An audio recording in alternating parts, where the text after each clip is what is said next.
Hello everyone, my name is Shirley and today I'll be your navigator for Explore Oita, Japan. I am a university student at Ritsumeikan Asia Pacific University. So, when you think about Japanese food, what actually comes first to your mind? For me, I'm thinking sushi, sashimi, grilled fish, and other seafood dishes. Oita Prefecture, where I live now, is actually very popular for its delicacies. We have products coming both from the sea and also the mountain. And among them, we have sekiaji, which is horse mackerel, and sekisaba, which is mackerel, that is among one of the most popular dishes here in Oita. We understand that some of our viewers are still very unfamiliar with what is sekiaji or sekisaba. To understand what they are and why they are famous, we are now in Saganoseki, the place where they are produced.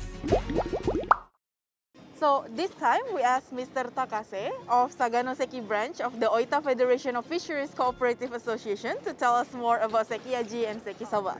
Can you please introduce yourself?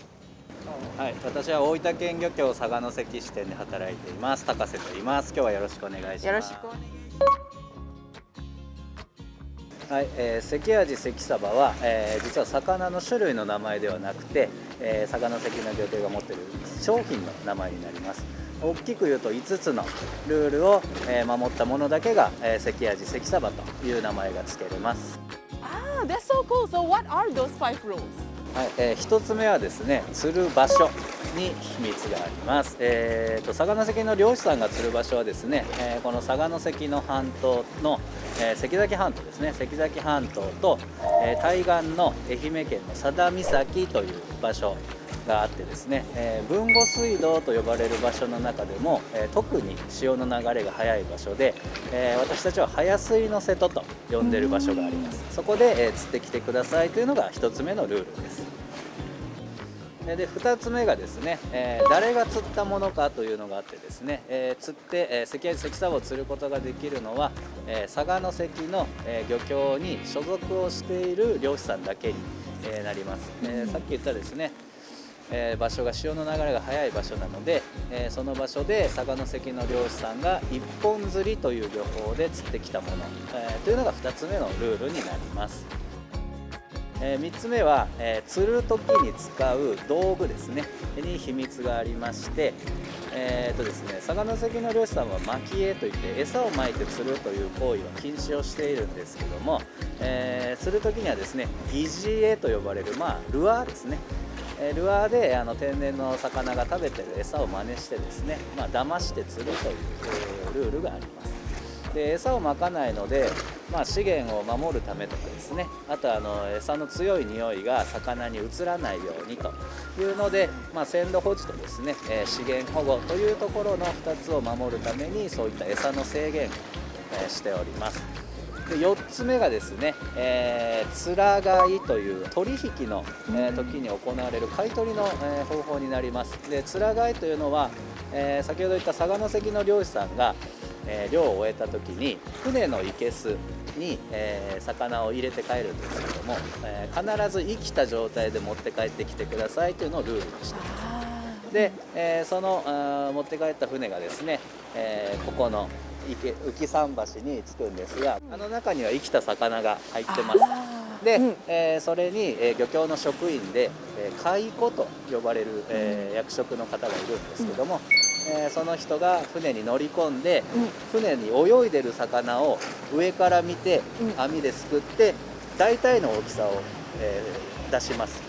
で例えばアジの 400g が何匹あるとか、500g が何匹ある、でそれを上から見て目視で重さを判別して漁師さんから買い取るという方法があってですね、それが4つ目のつら買いという買い方です。なんでそんなことするかというとですね、魚の重さをはかりに乗せてしまうと外に出るので、暴れてしまって鱗が飛んだりとか、身が割れるっていうんですけど、魚をこう開いた時にパカッて割れてたりして鮮度が落ちちゃうんですね。なんでなるべく魚に負担がかからないように生けすから生けすに移すというためにつら買いというのをしています。で、最後ですね、5つ目は、ここの佐賀関の漁協から、出荷をされたものというのがあってですね、今足元にある生けすにはですね、うちが買い取った魚がたくさん入ってます。で、ここで1日魚を休めます。で、釣られたばっかりの魚は非常にストレスがかかっている、人間でいうとフルマラソンを走った後みたいな状態なので、乳酸が溜まってたりとかして結構ストレス物質がかなり出てる。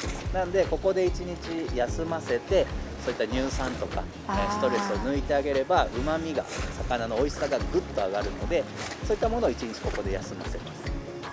でその後に、ここでですね、生け締めと、神経抜きという処理をするんですけども、生け締めというのはですね、簡単に言うと、魚の動脈を切ってあげて、体の中にある血を抜いてあげると同時に、冷却海水を使うので冷やし込みをすると。なので血抜きと冷やし込みをしてあげる。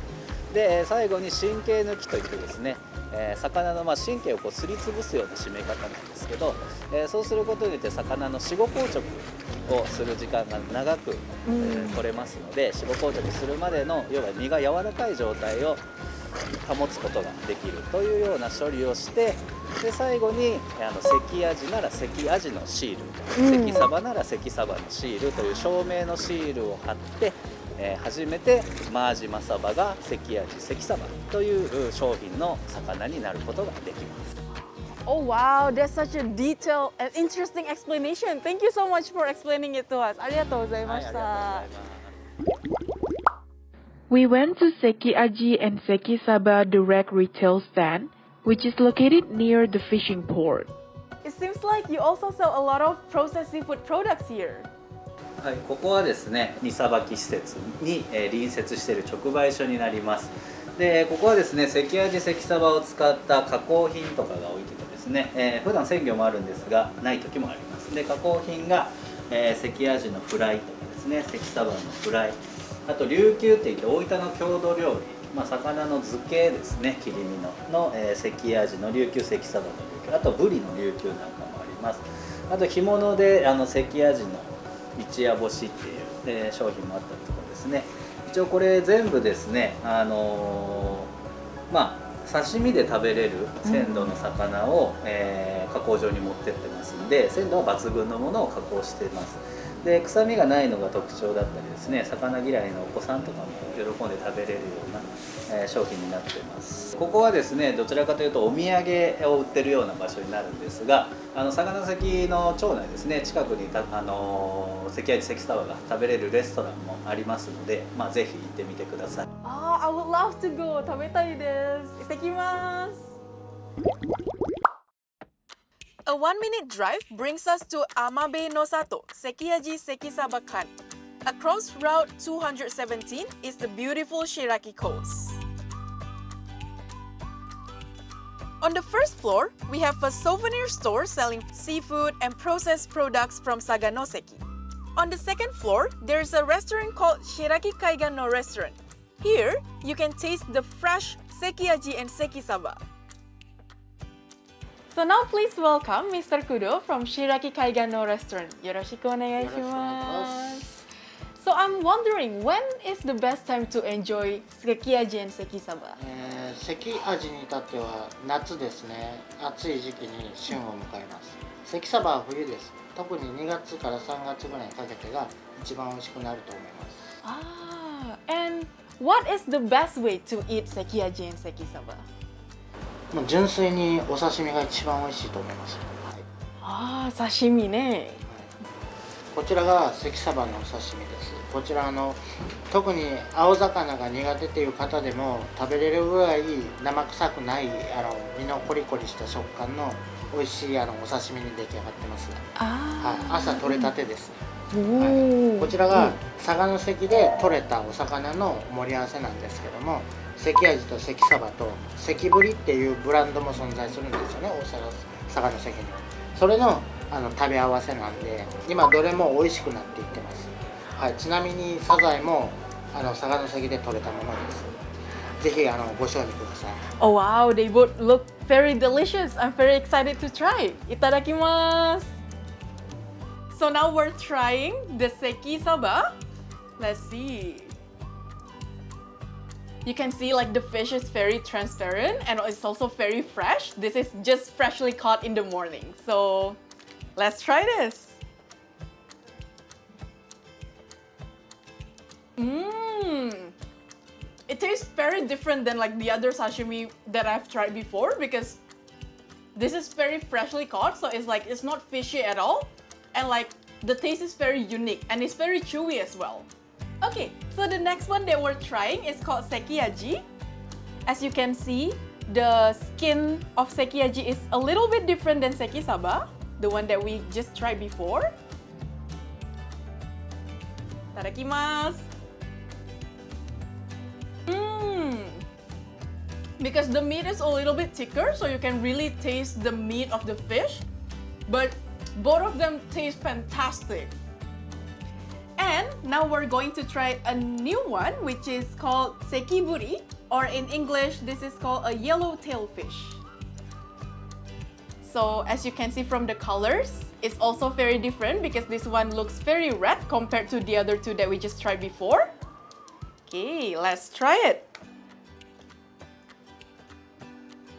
Compared to the other two, this one is more dense and it's less chewy. So if you're someone who likes more the taste of like the meat of the fish, then I would really recommend to try this one. So we have learned a little bit about the origin, we have tried it out. Now it's your turn to actually come to Saganoseki and try out the freshest products in Japan. So, what do you think about today's video? For more information about the places that we visited today, don't forget to check out our description box. Make sure to also subscribe, like, and comment on our videos. Stay tuned for our next video. Bye-bye!